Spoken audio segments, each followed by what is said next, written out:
Bonjour à tous, bienvenue sur Vie TV. Je n'avais pas du tout prévu de faire de vidéo, mais je voudrais aborder un sujet qui est vraiment très d'actualité aujourd'hui.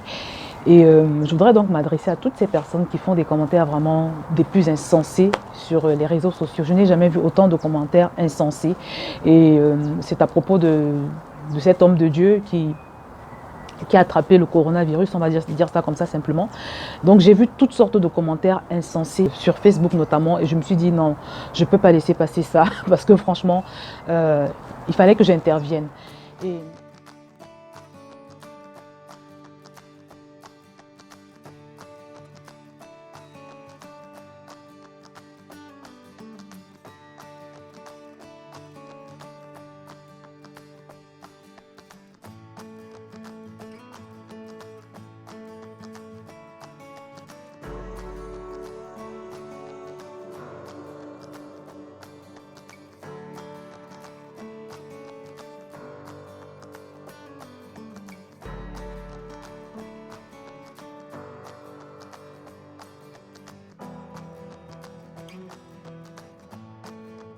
j'intervienne.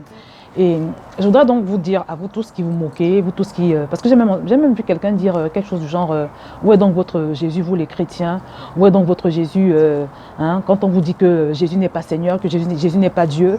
Et puis il y avait des gens qui se moquaient, il y avait des gens qui avaient des...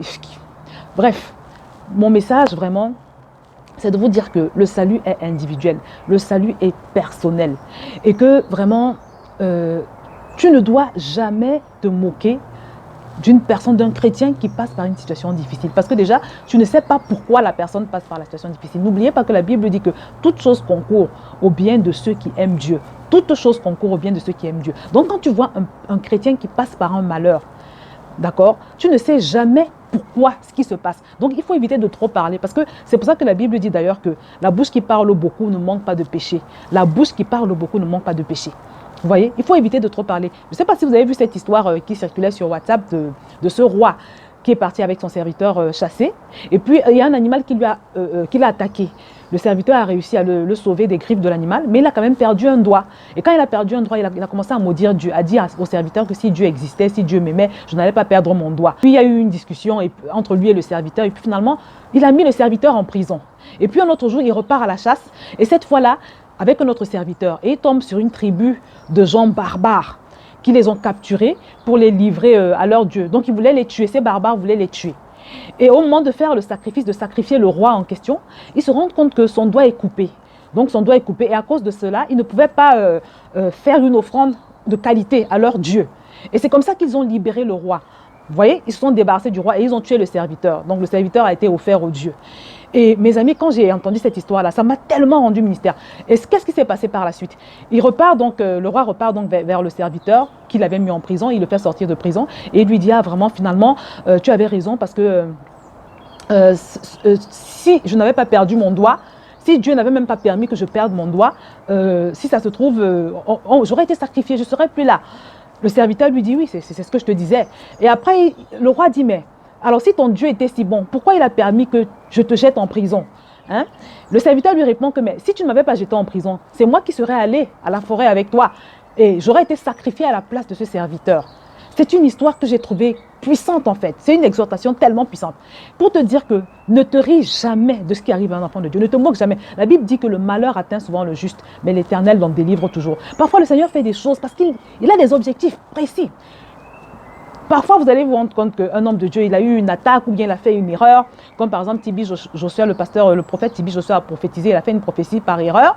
Il avait dit que Hillary Clinton allait remporter les élections et finalement, ce n'était pas elle. Les gens ont dit toutes sortes de choses. Vous savez, parfois, le Seigneur fait des choses parce que simplement, il veut briser un homme, il veut lui enseigner quelque chose. Oui, ou bien, il veut tuer chez les gens l'idolâtrie. Parce que les fidèles ont tendance parfois à idolâtrer les hommes de Dieu. Ils ne savent pas que c'est Jésus qui agit au travers de l'homme de Dieu, mais que l'homme de Dieu n'est pas Dieu.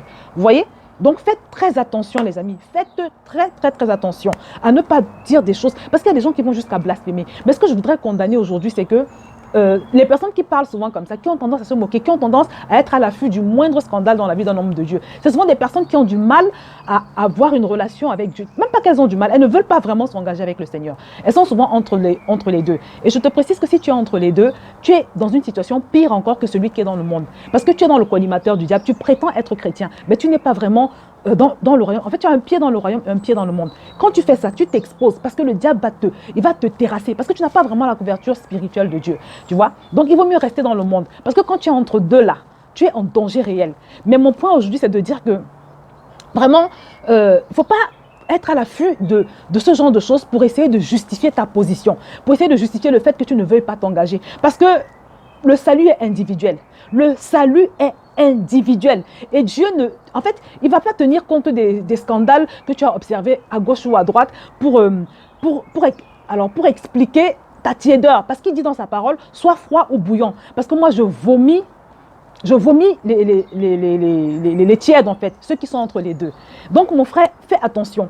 Occupe-toi de ta propre vie spirituelle. Occupe-toi de ta propre relation avec Dieu.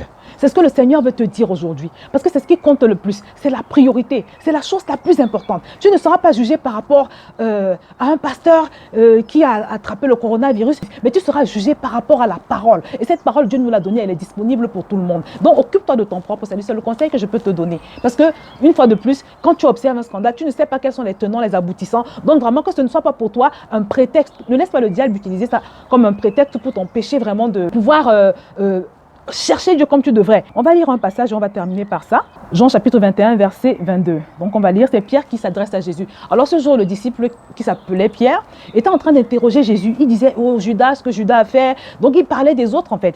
Il demandait à Jésus quel allait être le sort de Judas. Et puis à un moment donné, il lui dit quel sera le sort d'un autre disciple que Jésus aimait. Vous savez, celui qui a posé sa tête à un moment donné sur la poitrine de Jésus. Et voilà la réponse que Jésus lui fait.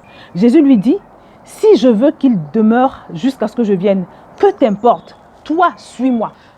Donc Jésus lui a dit, c'est quoi ton problème? Tout ce que je te demande, c'est de me suivre. Tu n'as pas à te préoccuper du sort des autres. Occupe-toi de ton propre salut. Parce que, je vous le dis, mes bien-aimés, le salut est individuel. Le salut est personnel. Le jour où tu vas te retrouver là-bas, tu seras seul devant tes responsabilités. Donc, une fois de plus, ne te sers pas, ne laisse pas le diable utiliser tous ces événements que tu vois autour de toi pour te déconnecter, pour t'éloigner davantage de Dieu et surtout pour te pousser à blasphémer parce qu'il y en a beaucoup qui blasphèment. Donc voilà mes bien-aimés, c'est la petite exhortation que je voulais faire pour vous. Soyez sages, vraiment soyez avisés, occupez-vous de votre propre vie. Le Seigneur t'attend, il t'aime, il veut faire de grandes choses dans ta vie. Donc c'est le petit partage que je voulais faire avec vous aujourd'hui. Je vous remercie de votre attention et je vous dis à très bientôt sur VTV.